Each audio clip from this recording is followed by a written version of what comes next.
આખા સૌરાષ્ટ્રમાં અને કદાચ ગુજરાતના ઇતિહાસમાં પોરબંદરની આ વિશિષ્ટતા છે કે એનું પૌરાણિક નામ સુદામાપુરી મળે છે અને પોરબંદર એવું નામ રાજકીય ઇતિહાસનું છે. અને સદભાગ્યે શ્રાવણની પૂનમ એક ઘુમલીના રાજા બખુજી મહારાજનું તામ્રપત્ર આપણને મળ્યું છે અને એ અત્યારે જામનગરના લખોટા મ્યુઝિયમમાં સંગ્રહાયેલું છે. એ તામ્રપત્ર એની સાથે બારોટનો પોરબંદર રાજ બારોટનો ચોપડો અને એની સાથે પોરબંદરના રાજ જ્યોતિષે બનાવેલી કુંડળી, એ ત્રણેયના સમન્વય ઉપરથી આપણે એમ તારવીએ છીએ અને છેલ્લા ઘણા વર્ષોથી આપણે શ્રાવણી પૂનમને પોરબંદરના સ્થાપના દિન તરીકે ઉજવીએ છીએ. એટલે પોરબંદરનો સ્થાપના દિન શ્રાવણી પૂનમે છે એના કુલ 3 પુરાવાઓ આપણી પાસે છે.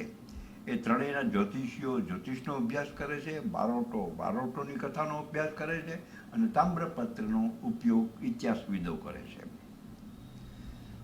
હવે પ્રશ્ન છે પોરબંદર એવો શબ્દ કેમ આવ્યો એમ. આપણે જાણીએ છીએ કે બંદર શબ્દ તો ફારસી શબ્દ છે અને ફારસી શબ્દ તો મુસલમાન સાથે આવ્યો.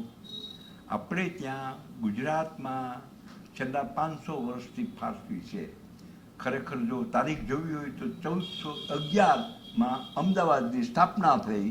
આપણો અહીંયા જુનાગઢમાં નરસિંહ મહેતાનો જન્મ થયો, એ બે ભેગા જ છે.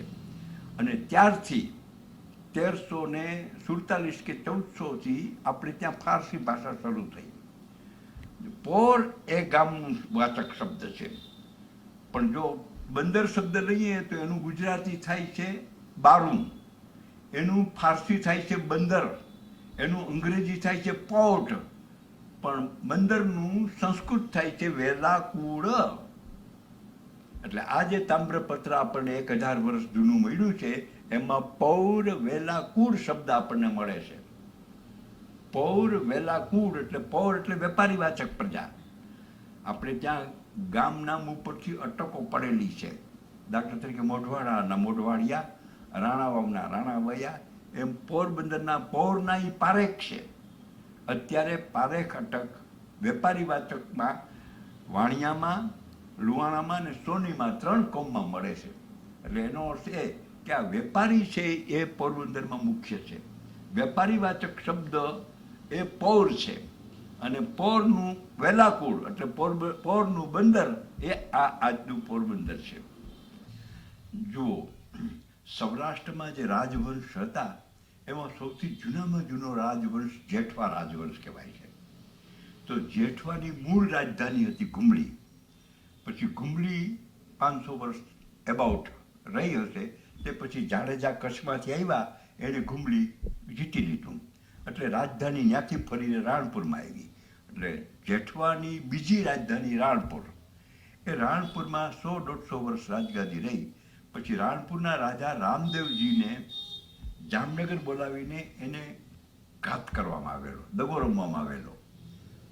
અને ત્યારે અમારા પોરબંદર સ્ટેટના બારોટો એમાં શહીદ થયેલા અને એની પણ ખાંભીઓ આજે પૂજાય છે રાણપુરના દરબારગઢમાં, પોરબંદર બારોટોની. તો એ રાણપર પણ ત્યારે ગયું, બીજી રાજધાની. પેલું પણ જાડેજાને કારણે ગયું, બીજું પણ જાડેજાને કારણે ગયું. અને પછી એ નિરાધાર થયેલા જેઠવા રાણી પોરબંદરમાં કમલાબાગમાં આવીને રહ્યા.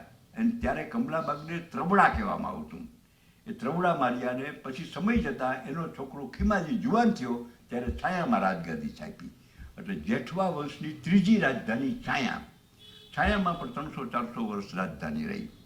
તે પછી છાયાની ગાદીએ જે સરતાનજી નામના એક બહાદુર અને વિદ્વાન અને સારા કવિ એવા રાજ હતા, એને 26 વર્ષ છાયાની ગાદી ઉપર રાજ કર્યું અને દરિયાઈ વેપાર વધારવા માટે 1785માં પોરબંદર આવ્યા અને પોરબંદરને રાજધાની બનાવી. એટલે જેઠવા વંશની ચોથી રાજધાની પોરબંદર છે અને પછી 1947થી પછી રહ્યું છે. સૌરાષ્ટ્રમાં 202 રજવાડા હતા. એમાં ભાવનગર અને પોરબંદર 2 જ રજવાડા એવા છે કે જેને ગાંધીજીને ચરણે પોતાની સંપૂર્ણ મિલકત સોંપી દીધી હોય.